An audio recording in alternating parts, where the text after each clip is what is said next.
I think a lot of people feel like, well, hey, I can get my real estate license and I can save on fees, or I can, I'll automatically get the inside track on all of the great investments. And it's just not the case. Mm-hmm. What I found is, where you may save a little on commission, you're actually giving up on either negotiating the best deal or the right. You found the Real Estate Law Podcast, because real estate is more than just pretty pictures, and law goes well beyond the paperwork and courtroom arguments. If you're a real estate professional or looking to build real estate expertise, then welcome to the conversation and discover more at realestatelawpodcast.com. Welcome to another episode of the Real Estate Law Podcast. Thank you so much again for choosing to listen to us. We do really appreciate it. This is Jason Muth, and we're here with Rory Gill from Next Home Title Town Real Estate and Urban Village Legal in Boston. Howdy, Rory. Hey, Jason. And we're here with a great guest from Kentucky. I don't think we've had any guests on from Kentucky. Have we, Rory? Last week. Last week? Yeah, we sure did. Oh, we sure did. That's right. Yeah. Oh my God. How did I forget this? Where's my mind these days, Luke? Well, we're going to do back to back with Kentucky then. Okay. So Luke Andrews is a real estate agent. He is a leader, an investor, a leader of a team. He's an investor. He is a survivor of corporate America, and now he's doing real estate full time. He mentioned his wife kind of sucked him in, and they worked on some investment properties in the past. And, many, many years later, he has a massively successful portfolio and a team that he's leading with RE/MAX. So Luke, welcome to the podcast. Excited to be here. 2 weeks in a row from Kentucky. That may be a little too much redneck for you guys. Rory, how did I not realize that? I wasn't even thinking that our guest from last time we recorded was in Kentucky, but we don't balance this out very well. So last week we had Western Kentucky. The past few ones we had a bunch of Boston Colorado ones right in a row, also, and then a bunch of West Coast ones. So do you know why? I must have had Colorado on my mind or something, because he had started out in Colorado. But here we are back in Kentucky, and we can't wait to hear about the real estate market. Where are you in Kentucky, Luke? Louisville, Kentucky. So we would not say it the way you said it, which is the correct way to say it, but we wouldn't expect it any other way. Yeah, we in the North, we don't know how to say that. But then again, there's a lot of cities up here that you guys probably can't say, like Worcester and Gloucester and Haverhill and all these things that look like they're spelled one way but sound like a different. So Luke, how are things going? We are in the back half of the year right now, and what a ride we've had so far. Tell us about your background. Tell us about where you got to where you are today, how you led the team that you're leading, how the investment started. Just give us some background as to your story. Sure. So my background, I came from a corporate America space. I was in that 9 to 5 in a strategic marketing and data analytics role. And my wife, who was a licensed agent, she would always say, she was like, hey, you're commuting back and forth from downtown out to the suburbs. Wouldn't it be fantastic if on your way home, you could just show these houses and she wouldn't have to go out at 5 o'clock, fight rush hour to do that? I got my license part-time just to kind of help her out. I started helping her on the negotiation piece of it, and then just absolutely fell in love. And the broker and team leader that I was working for, he's someone that I have known since I was 5 years old. He has been a phenomenal mentor for me. And he happened to be in a space to where he was in team growth mode. And I had built some teams on the corporate side. So I was able to kind of consult and help on that. And I eventually took on a leadership role within the team, and that has just grown and grown and grown. And now I have over 20 agents, and it seems like it's all happened in the blink of an eye. And I mean, it's been 5 or 6 years that this journey's been going on, but which in the grand scheme of things isn't a lot. It's really, really flown by. Mm-hmm.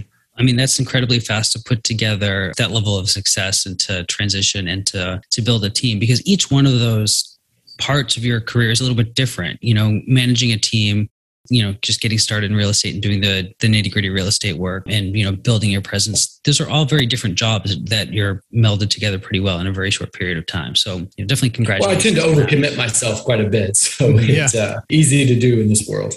Tell us a little bit about working with a spouse, and what are some pointers that you have, good and bad? That is a question that I get so frequently, because everybody says, I could never work with my spouse. My wife and I work very, very well together. It can definitely be a challenge, but we respect each other's opinions and views very much. We work very well together. We have very complementary strengths and weaknesses. So areas where I'm very strong, she's weak, and vice versa. And so we've just kind of established our roles and our lanes that we've gone through. It's worked really well for us. And I understand for some people that it probably wouldn't. And the major con and the pitfall that we've come across is it's difficult to turn work off, right? It seems like we're always talking about it. We're always in the midst of it. You can't really get away from it, especially in something like real estate where your office is quite literally in your car and in your house. There really is no reprieve or break. So we've had to make very conscious delineations of, okay, this is workspace, this is home space. What we talk about, when we talk about, where we talk about. And, one area that I've really had to make some big adjustments is I get into what my wife calls work mode, where it's just, I'm used to delegating and leading and solving problems. And I just get very quick. And it's like, okay, you do this, you do this, you do this. And sometimes she has to tell me like, hey, I'm not one of your employees. You can't tell me to do something like that. Right. So it's something that I'm constantly battling and working on, but we've definitely made it work and made it very successful. Yeah, we're working through that as well. It's not easy. Sometimes I wake up early. So Rory and I are married, which you might not know, but a lot of people know that listen to this podcast. And I'm the early riser. So I get up with the sun, and then there's a list of things to be done that, when Rory wakes up, many of them are connected to his business. And, I've learned to back off a little bit until the coffee kicks in. And things will get done a little bit more readily if that's the case. Because if I jump down with a long list of business-related things to do early on, because I've already accomplished them. I've emailed that thing off. I've sent that thing off. I've done that. It's tough for a relationship. Well, the timing matters, because if you have the best marketing idea that we have to implement and you've thought it through at 5:30 in the morning, if I'm not ready to hear it, or if it's just the wrong time in the wrong space, it needs to be held into a time that actually works. So, so setting those boundaries, setting the delineations, it's easier said than done. We can kind of come here and put together a schedule or even a layout of how things would work, but it's certainly a challenge. Luke, how involved is your spouse with your investments? Not the agency side, but you have a couple of real estate investments as well, right? I do. So I had set a goal a while back. I wanted to purchase 40 properties by the time I turned 40. And we actually just closed on our 40th about a month and a half ago. And then I've got about another month and a half before I turn 40. So just kind of barely squeaking in under the wire. She is not involved. It's very, very minimal. It's just, she just wants high level status updates when she wants them, not on a regular basis. It's something that she doesn't really have a big passion for, an interest in, or even, she'll tell you she doesn't have the stomach for it. And so I have a business partner that we do all of our investments with. And she says her only rule is just make money. Right. She was like, I don't want to hear about the individual details. Just let me know, was this a winner or not? So you actually got into real estate investing before you got your license and became a real estate agent. Is that right? Correct. Yep. So, just one question that we've asked a bunch on this podcast and elsewhere is, for somebody who's interested in real estate investing, should they get a real estate license? It's absolutely not necessary. I did it because, again, I had some other factors as well, and I had some good mentors that I could follow. I think a lot of people feel like, well, hey, I can get my real estate license and I can save on fees, or I can, I'll automatically get the inside track on all of the great investments. And it's just not the case. Mm-hmm. What I found is, where you may save a little on commission, you're actually giving up on either negotiating the best deal or the right deal. You're not just automatically plugged into this underground world of off-market deals just because you're licensed. I found many, many investors who are significantly more profitable because they have had a good professional on their team and not necessarily been that themselves. Mm-hmm. Your investor background, do you end up working with a lot of investors as clients? I do. I work with a lot of investors as clients. And in the beginning, and something I tell my agents, because that's one of the cornerstones, is I try to have all my agents working with investors. I think that is a really key piece to their business. The one pushback that I get is also the same pushback and concerns that I had in the beginning was, okay, well, if I tell an investor that I'm an investor myself, their initial thought's going to be, well, why would I want to work with you? You're going to take all the good stuff and you're going to keep it for yourself. And there's not going to be any left for me. I'm not going to work with you. I found out that that's not, I mean, it is the case. They do ask that question. Every new investor that I go to work with, they say, well, you're investing too. Why are you going to bring on a competitor, or why would I want to compete with you? And I say, yeah, it's absolutely true. The very best stuff I'm going to buy for myself, but I can't buy everything. I don't have unlimited funds to go out and buy anything that I want. And knowing that I'm so plugged into that world, and because I do it for myself, I can identify great investments. You want somebody like me in your corner, somebody like me on your team, who can help guide you through that process and who can bring you those great deals. And I've never had an investor that's walked away because we were quote unquote competitors. There's certainly enough to go around, and there are different kinds of investors all in the same marketplace. If I think about the real estate team at my office, almost every single one of our agents is an investor themselves. What that means varies quite a bit. Their strategies, where they go. Are they working in short-term rentals? Are they just kind of local landlords where they live in a multifamily and rent out the other sides? Just a wide range of investments that may make sense for different people, different clients, and different members of our team. In no way is it a threat. Theoretically, I suppose it's possible, the same way that if you're working with multiple buyer clients, that they might be competing for the same property. But how often does it actually arise? Yeah. Well, and my investor clients have found that because I'm so involved in that world, that when I bring them a deal, when I say, hey, this is a good deal, the numbers make sense, they trust me because I have done it so much, not only for them and other investor clients, but also for myself. What type of investments are you in right now? Like, did you focus on the multifamily approach that we've all heard about for many years? Have you gone the commercial road, short-term rentals? Like, what's in your portfolio? Sure. I started in the beginning with a lot of small multifamily, duplexes, triplexes, quadplexes. Went to a lot of single families. I'm not really a big fan of kind of that 5 to 8, 5 to 12 unit buildings. I found that a lot of times they're more hassle than they're worth. The costs just get astronomical in some cases, and there's not enough units to offset, a bad month, a water leak or something like that.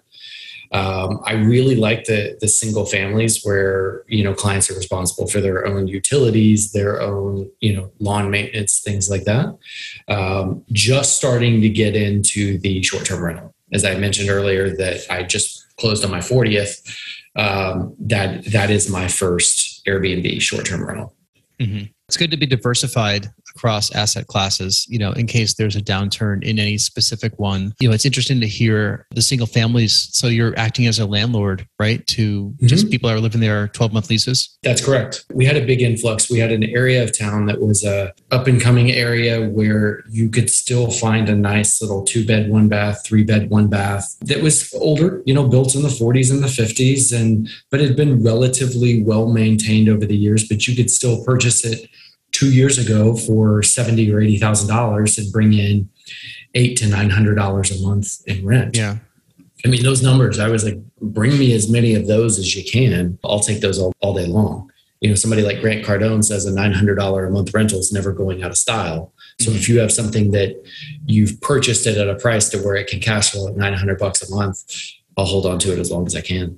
Yeah. How do you feel about appreciation factoring into the numbers that investors are using these days? We've just been through a period where the interest rates went sky high in relation to what people have been used to over the past few years. And it doesn't seem like that's going to abate anytime soon. So I've read some things about how people are factoring in, beyond cash flow. What's your take on that? I advise all of my investors to not buy for appreciation, to not factor that in at all, because nobody has that crystal ball to tell you where the market's going to go. I want to make sure that it's going to cash flow based upon rent roll. And if it does that, the appreciation is just your bonus. That's your cherry on top, right? That's what you're hoping to get down the road. But if you buy strictly for appreciation, I'm seeing, especially some of the larger hedge funds and, institutional money coming in and buying in our town, the large multifamily, they're buying it like negative cap, where they're not even covering their expenses, hoping for that appreciation down the road. Yeah, it's a great strategy and it might work over time, but there's so little margin for error. And especially we all think about when we hear the term real estate investor, many people who aren't in this world, they just automatically assume, an institutional fund or the monopoly guy, right? Somebody who is just, has $100 bills for toilet paper. It's not. Most of the time they're just people who have just bought places over time to add to a relatively small portfolio, but they're trying to help, offset some income challenges or income gaps or, help supplement through retirement. And for me, I have a hard time putting them in a situation to know that there's so little margin for error. And if the market shifts or turns, that they're going to be stuck. So I strongly advise against buying for appreciation. Yeah. I would caveat that and say that it depends on who the investor is and what their goals are. Perhaps if you were the monopoly man coming in and diversifying your portfolio with something that's a little bit more speculative, banking on appreciation may make sense. If you are a late stage investor where perhaps you've done a whole bunch of cash flowing properties, now you want to try something that's a little bit different, the time might be right for you as an investor to do something like that, but certainly not for the early investor who's looking at that first property. They're trying to, pay some personal bills with the cash flow. That's the wrong investor for the appreciation markets. 100%. Couldn't agree more. When you're an investor starting out, like a lot of times people start out wholesaling, right? Because they're not really holding much. They're just trying to generate money in the delta in the deal. And then they'll start with, we've all heard the Burr method. It's been well documented on podcasts. And that's a way to, get some cash flow and then pull money out of the deals, is really just to get money up front. We have a couple investments as well. And I think we've been lucky in having appreciation and cash flow on both of those. But, we're on the lookout for cash flow next. To Rory's point and to your point, Luke, we got lucky with the appreciation. I mean, here in the Northeast, it's been, gangbusters, as it has in lots of markets. And the cash flow is tough to find sometimes, right? I mean, if you're not doing your numbers correctly, or if you're miscalculating or not factoring in property management or being generous on capital, on CapEx or anything, saying, well, I'm not going to need a furnace. And then you need a furnace, right? You got to put it in. What do you say to new investors? I mean, I know you do a lot of coaching and mentoring as well, Luke. So let's say somebody is just looking to get into the game. Where do they start? So I always send them, because I've had this question again numerous times over the years, and I got to a point where I said, you know what? I want people to learn from the mistakes that I made and the mistakes that I'm seeing my investors make over time. So I actually wrote a book about that recently, where it was all about just the 10 mistakes that I see every investor make as they're buying their first property. And it was something that I'm obviously uber passionate about, real estate investing and getting people into that world, because I think the way that our market and our country is shifting, that we are going to have a need for quality and affordable housing that's out there. And so we need good landlords with good values, visions, and goals. And so it's something that I was passionate about. And I sat down over a weekend and I wrote this thing and, found somebody on Fiverr to format it for me, and toyed with the idea of, okay, well, I can pop this on Amazon, and trying to run cash flow numbers and how much can I make and all this stuff. And I said, you know what? I'm doing it for the wrong reasons. And so I made it 100% free. There's no physical, print option to it, other than if you want to go download it for free and print it off yourself. So that's where I send a lot of my investors. I'm like, hey, here's a website that you can go to, download this book for free, and then let's talk through it, because I use a lot of real life examples from mistakes that I made, real life deals that I went through, and the things that I've learned along the way. And obviously caveat it with, it doesn't work with every situation in every market, but these are fairly universal things that you can go through and that you can learn to, if nothing else, just get you started on the real estate investing path, make it a little less scary and a little less unknown. I'd love to hear both your and Rory's takes on running a real estate team, just to compare notes and see what it's like in your market, in your office, versus what Rory's up to. Sure. Rory, do you want to start, or do you want me to go? What I'll say is, we have a small team in our office, about 7 agents, and it's, as we kind of look ahead and I kind of look around to other offices that we compete against, there's a lot of space for kind of a well-educated, well-prepared agent that's out there. So my work as the broker owner, the team lead, is to educate my agents the best I can, best I possibly can and make sure that they're equipped to kind of stand out in the marketplace a little bit and turn around and be an expert in their niche that they're servicing. So whether they're working with small business owners or they're working with struggling first-time home buyers, we have each agent kind of has a little bit of a different special that they own and that they become the expert in. But it's my job to make sure that they feel like they're supported and that they're growing. They have the resources that they need so they can turn around and be the expert to their clients. We take a very similar approach. Now, our team has grown significantly over the last couple of years. And we started with, we know we want to grow into scale and we need to be efficient. And so we started looking at, okay, who are our successful agents? What do their disc profiles look like? And then we just want to hire that person. Not realizing that, it's not all about the disc profile, that there's some other personality traits and some work ethic that goes along the backside of it. And we also started realizing that we've got very successful agents with, completely polar opposite profiles, right? And so we stopped trying to take that, quote unquote, efficient model and just hire there, and realizing that there are, as you said, agents who are going to do things in many different ways. They're all going to have many specialties and work with different types of clients. Some of them are going to be highly dependent upon leads that we provide. Others are going to be really good at working their sphere of influence or finding clients on social media. Some are going to be really great at investors or commercial. Some are going to be little combinations of 1, 2, or 3 of those things. And so what we did is we just started looking for people who we thought were going to be self-starters and great culture fits. Once we found that and tried to provide them the tools. Now, realizing that all agents are going to look a little bit different, we wanted to make sure we weren't taking a one-size-fits-all approach. So we wanted to kind of personalize the onboarding experience, but by still having some standard operating procedures in place so that we could be as efficient as possible and make sure that everybody gets a very similar amount of training, at least on the basics, program software, that kind of stuff. But really, what I found the agents that are the most successful, they focus on 3 things. One is making sure that they're maximizing their sphere of influence. Number 2 is learning the skills that it takes to compete in today's market. Because, what worked 5-6 years ago isn't working today. I mean, really what worked 6 months ago or yesterday isn't necessarily working today because the market's evolving so quickly. And then 3, we try to get all of our agents at least comfortable with investors and starting to look at that model, because we believe that, working with investors, they can keep you fed when the market's slow, right? So if we end up with a turn down, or a downturn, and the market slows and shifts, investors are going to be there ready to go. They're going to be ready to spend money. They're going to be ready to shop when things are on sale. Even if the market is hot, things still slow down during the holidays, kind of that Thanksgiving to New Year's timeframe. As markets are slowing down, investors are starting to heat up because, again, there's less competition, so they think they can find some deals. And then potentially those are the times where they're finding out that, oh, hey, I made too much money this year. I need a couple of quick write-offs at the end of the year. And so they'll come through and they want to buy something before December 31st.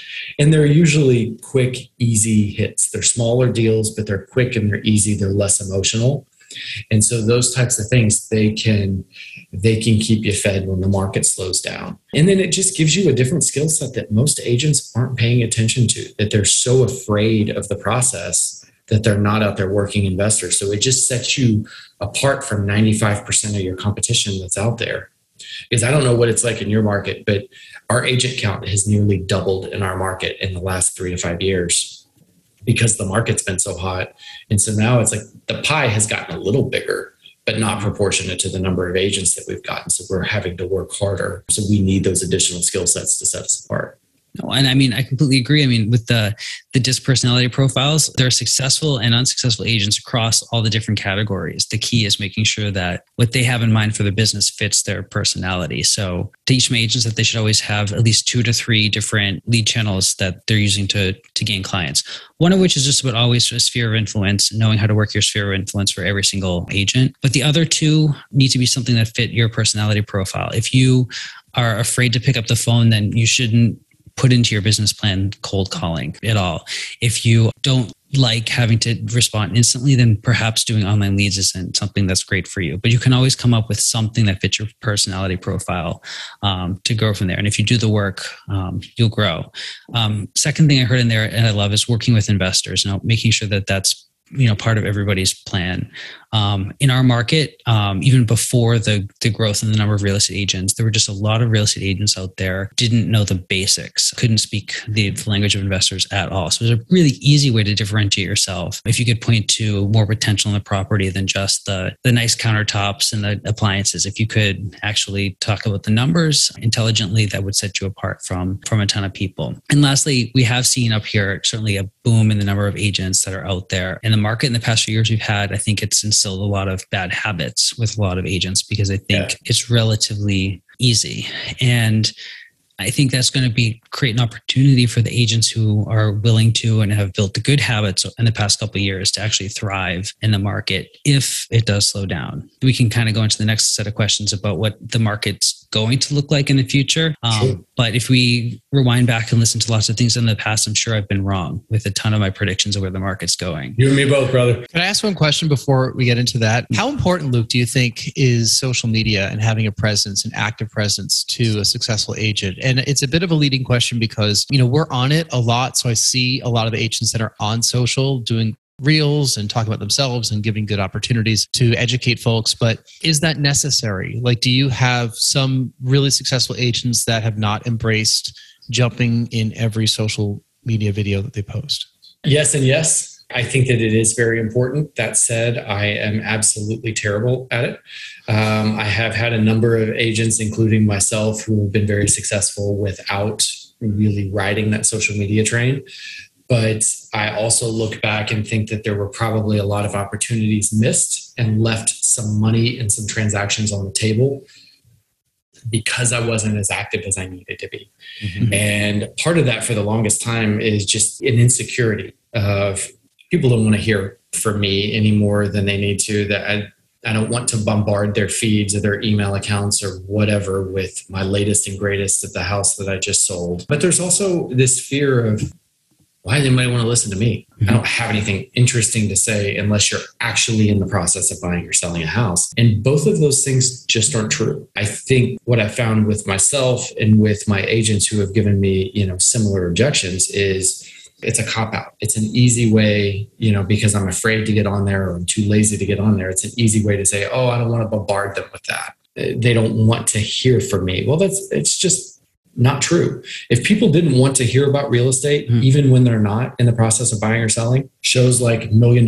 Listing and House Hunters and all that, they wouldn't be popular. Mm-hmm.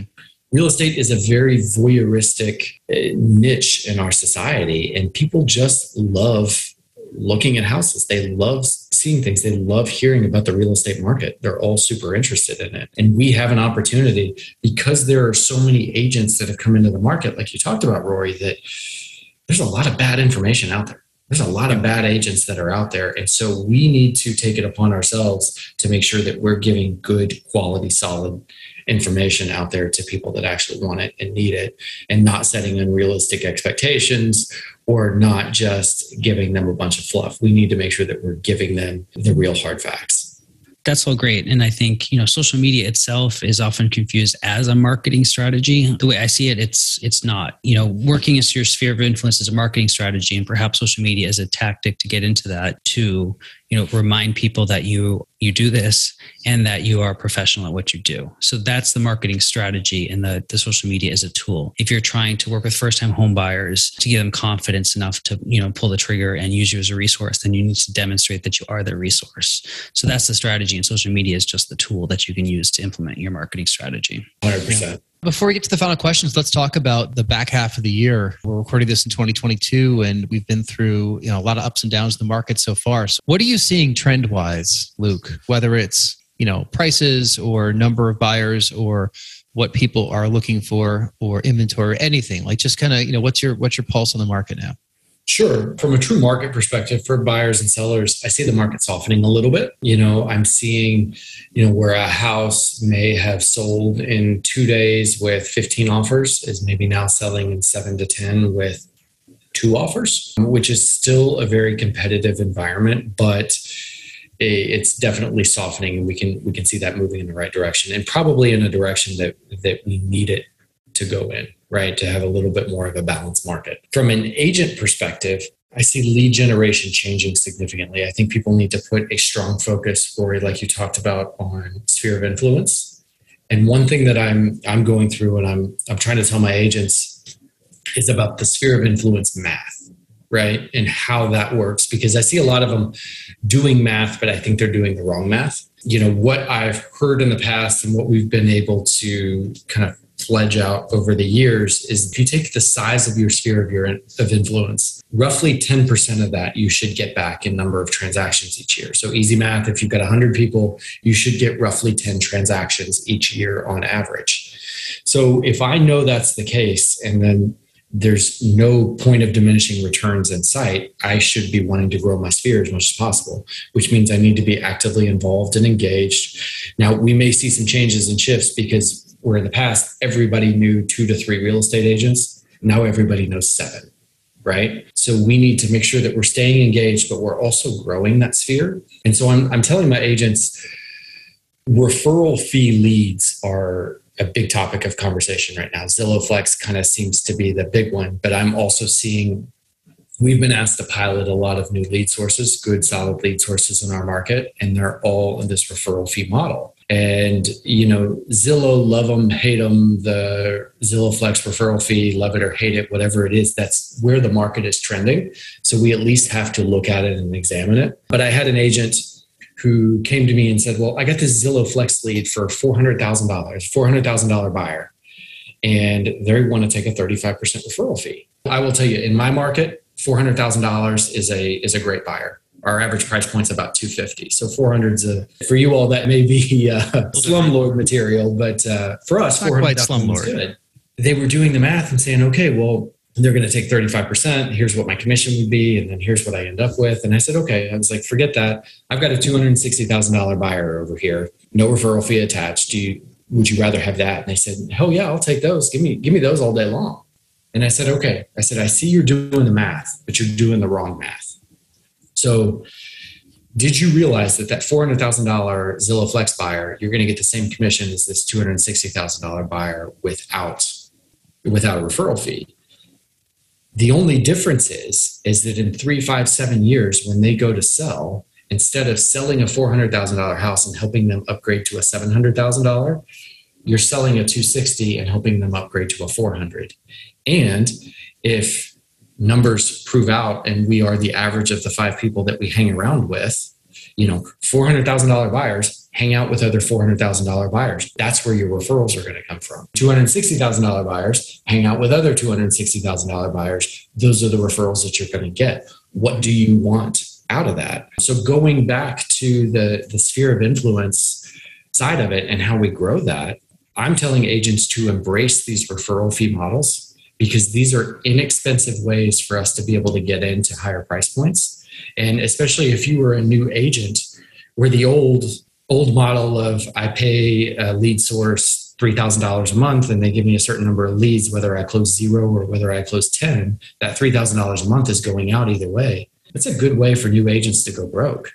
This way, you at least know you're not paying anything until you actually get paid yourself, and you're continuously growing your sphere in the process.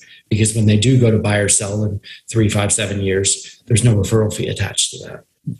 That is an amazing analysis also, and I couldn't agree more. I've always heard, I know your price point's a lot different from the Northeast, but yeah, the numbers accelerate higher when they're bigger, and the commissions are higher when the numbers are bigger.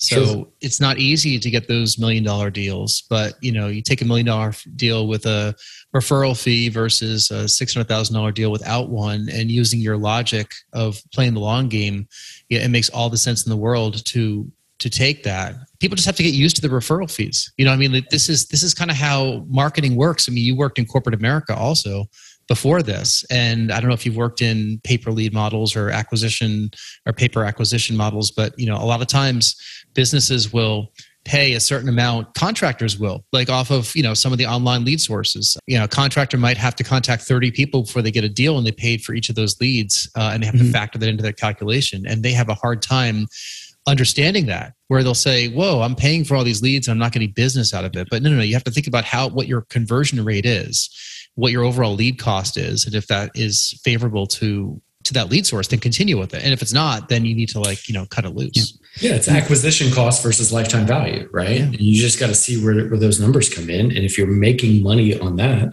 again, it comes back to, I'll take all those that I can. Yeah. And from the perspective of a team lead trying to retain agents, these programs allow some nice quick victories for those newer agents so that they can, gain traction and grow their business, but so they can feel accomplished and not be a flight risk. That first year, not a lot of agents stick it out. Yeah. Well, Luke, why don't we get to our final questions? Then you could tell everyone where they can get a hold of you if they want to reach out, because you're a wealth of information. I know you do a lot of coaching as well. You lead a team. You have investments yourself. I think we've only scratched the surface in what value you could add. And, you've written books and whatnot. And you give them away for free. So we should all be so lucky that this information is being imparted upon us at no cost. But thank you for all that. Here's the first of the final 3 questions. We ask these of all of our guests on the podcast, just to kind of get to know you a little bit better. First one is, if you can get on stage for half hour and talk any subject in the world with zero preparation, what would that be? Effective communication. I feel like our society is moving to a spot now to where everything is text and email and emojis and everything else. And I feel like we've lost the ability to actually have a real life conversation. I think so much gets lost in the text piece of it.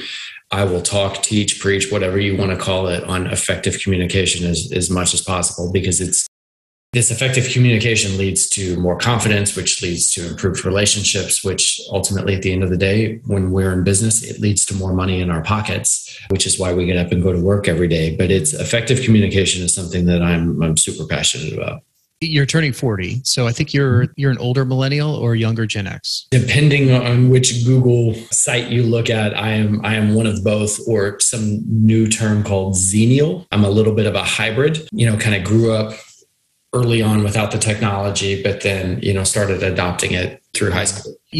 I'm Gen X, right, tried and true, about 7 years older than you. I see this communication that you've described I see it as generational. Mm-hmm. The pandemic certainly didn't help a lot of the people coming out of college in their early 20s right now who don't understand office environments and how to communicate with people, not through a Zoom screen as we record this via Zoom. And I've seen some people that want to be in office environments because they didn't get that. They graduated college and they're working in their bedroom. I mean, how fun is that, right? It's not. Second question is, tell us something that happened early on in your life or career that impacts the way that you're working today. I had to speak on this recently, and it was very, very relevant because this actually happened to my son at the same time in his life. I very distinctly remember I was in 6th grade and I had to give a presentation on an individual. And I gave a presentation on Michael Jordan. And Michael Jordan, especially the age I am, where I grew up, everything, I could have talked about him all day long. And so I decided I'm just going to wing it. I'm just going to get up there. And I stood up and I completely froze. And it was the first time that I can ever remember. I thought something was wrong with me because my face got super hot, cheeks getting flushed and things like that. It felt like somebody was shining a lamp on me, and I thought there might be a problem. And even somebody in the class just looked at me right in the eyes and whispered, "You are such an idiot." It had this massive effect on me. And my teacher pulled me aside. She made me stand up there for quite a while and embarrass myself, and then said, "You're going to redo this project. And then you are going to present again to the class, but I'm going to wait several days after everybody else is done so that you have a reminder that, everybody else has already moved past this and you're still working through it." Harsh. I don't think any teacher could get away with that today. But what it taught me was to never be unprepared again, to never go into something saying, "Oh, I can wing this. I know everything about it. I'm good.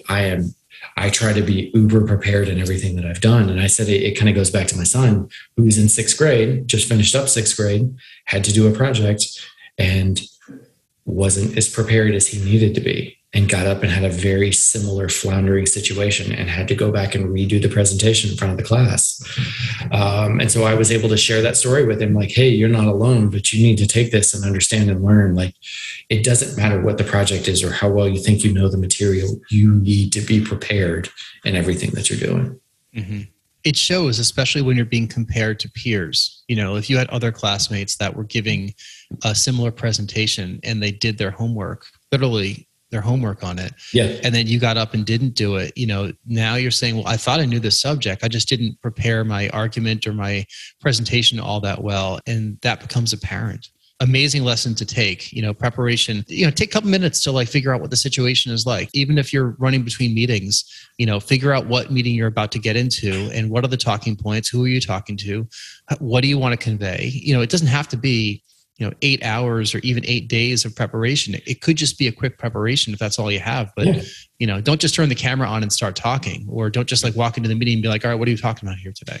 Yeah. So that's great advice. Exactly. Final question we have for you is, tell us something that you're listening to, watching, or reading these days. Probably not going to be super exciting or helpful for anybody else, but it drives my wife crazy, but I can find the same stupid comedy and I can watch it over and over again. So like the Office, Friends, Parks and Rec, Modern Family, things like that. I'll go over and over again. But there is currently a podcast called Parks and Recollection with Rob Lowe and then one of the producers from Parks and Rec, producers and writers, Alan Yang. And they just go through and they just talk about each episode and some of the behind the scenes stuff and things they remember about the show. And so every Tuesday when that comes out, I'm excited about listening to the podcast episode, hearing some cool things about it, and then going back and rewatching that episode just to see, oh, hey, here's what they were talking about. There's what they're talking about. It's a good way for me to just kind of unplug and unwind at the end of the day and just have nothing more than just nonsense, turn my brain off. All those shows that you mentioned, great sitcoms that you could do exactly just that. You don't have to follow along. You could jump into any episode and kind of get what's happening with the characters. Yep. I think Family Guy mastered that. They were on, they've been on for decades, and then they're off the air for a little bit and they came back with a vengeance. And you could just jump into any Family Guy or Simpsons episode and you know exactly what you're going to get. Think about nothing for a half an hour. And you've taken it a little bit deeper, where you are getting the behind the scenes with those episodes because you're clearly a Parks and Rec fan. But we're there. We have a toddler right now and sometimes she's not asleep till 10. And then, what do I want to do? Turn on some serialized show that we have no idea. I'm going to fall asleep in 15 minutes anyway. So, right. It's either watch the bad news, whatever your source, or watch a sitcom that's just totally innocuous. So that's great advice. All right. Well, Luke, tell us where we could find you. We're going to put all the stuff in the show notes, all your websites and social media and what have you. But if people want to get a hold of you, how can they find you? Easiest way, they can email me directly, luke@lukeandrews.us. I answer all of my own emails. I don't have my VAs working on that for me. So if somebody has a direct question, they're welcome to reach out anytime. I know you talked about the coaching and mentoring I do. I don't formalize my coaching, so I'm not charging for any of that. I do have courses that I sell, but it's from a coaching perspective, I'm happy to answer any questions that anybody has. If you go to my website, lukeandrews.us, you can connect with me on social channels or things there.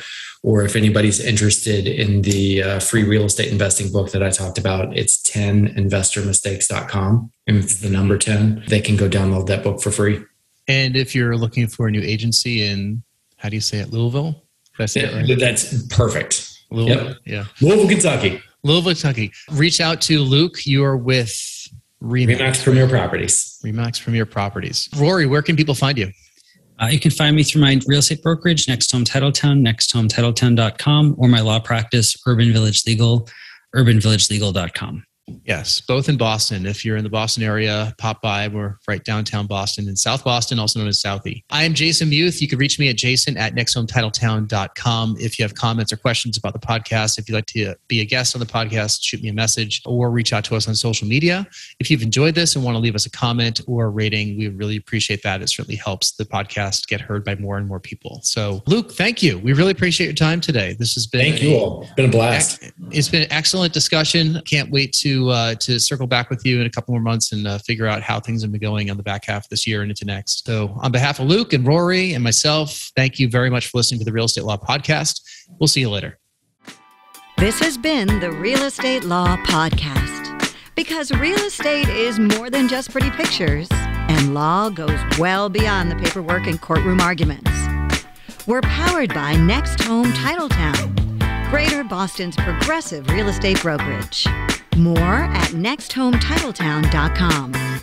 And and Urban Village Legal, Massachusetts Real Estate Counsel, serving savvy property owners, lenders, and investors.